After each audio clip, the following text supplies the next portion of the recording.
pikin don't call out him papa for marrying their church member as second wife. Hey, since they really happen, but this one don't really turn to wahala for online. Now people they even complain about this matter. But how this matter they happen na because of say waiting. He get one pastor, what they call him? Pastor Moses Adeoye. Now this man I come as I come announce in wedding say in the thank Jesus for making everything very beautiful. Now there before we go see. This pastor pikin don't come outside, they talk another thing.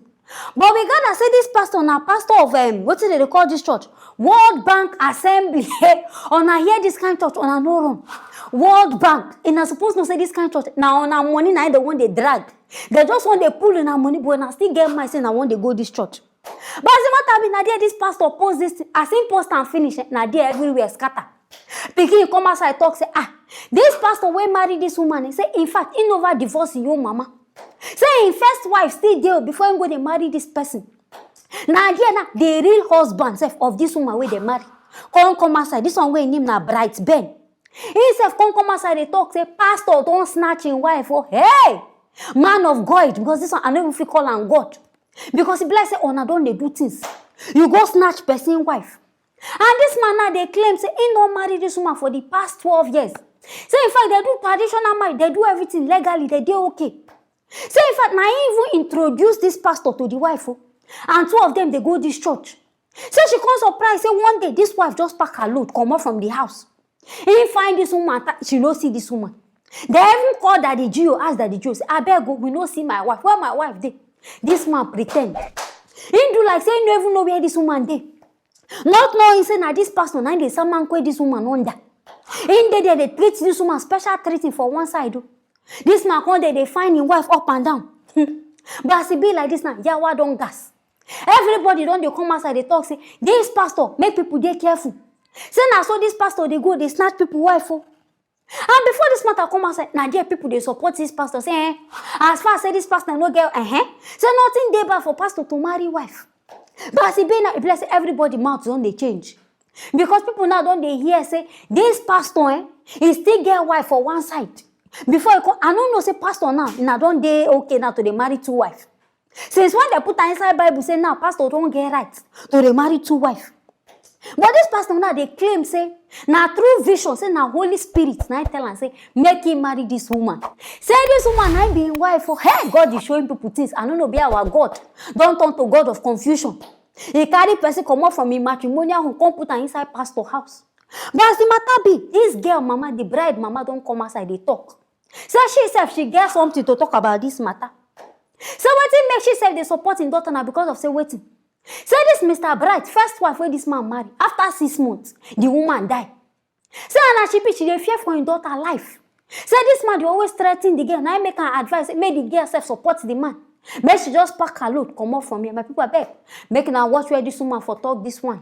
When Bright Ben Olo came to my house to marry, ask my daughter signed the marriage, I saw him as a son, and I received him, and I asked him, first of all, asked him who he is, whether he's a born again Christian.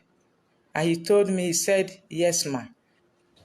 So I now took him to the village to see the villagers, the elders, according to the tradition.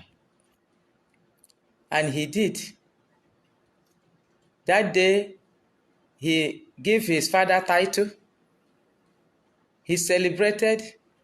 He gave people, both male and women, their right. But to the parents, when they told him to come and see us, he said he would see.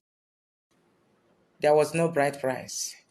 That's the main thing that makes a woman to be a wife to a man.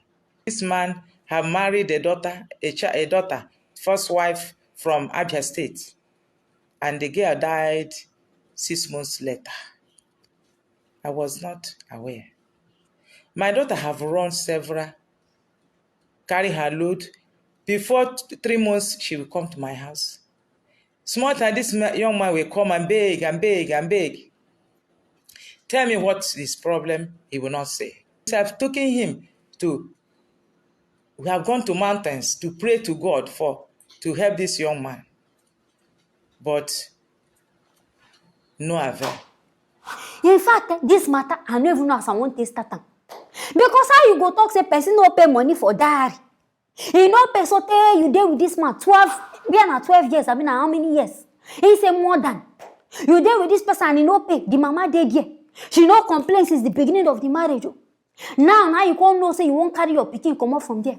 But me, they smell something fish, you know, say me, they sabi dig.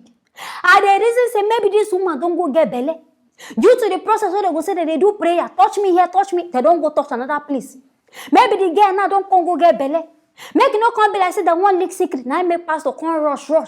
Marry this lady. Now waiting me at the things say happen for here. Because we never hear some ritual. Say pastor go get wife, you can't decide say you won't go marry. But I beg mama, instead of you talking, we go like to hear from the horse's mouth. Make mommy Jiho herself, make this woman come outside, come talk, waiting they really happen. Make we dey sure say now waiting happen be this. Because this is why you they talk, say the man they threaten you now. Say most time, the man they she don't even dey certain. The man they beat the girl, say the girl go, the girl will still come back. So maybe now waiting Mr. Bryce come reason say this girl go come back, the matter be. This girl no come back again. But see behind this one a family matter, I won't wash my hand come off from her. Because if you put mouth now tomorrow now you go come here another one. So I beg, make na solve nothing amicably. Make I not to put mouth for this one. My people, I beg, this matter where they happen. What you wanna say feel about it? I won't make na write anything when I feel inside the comment section. Make na don't forget to like and also share this video. I go see you now for the next video.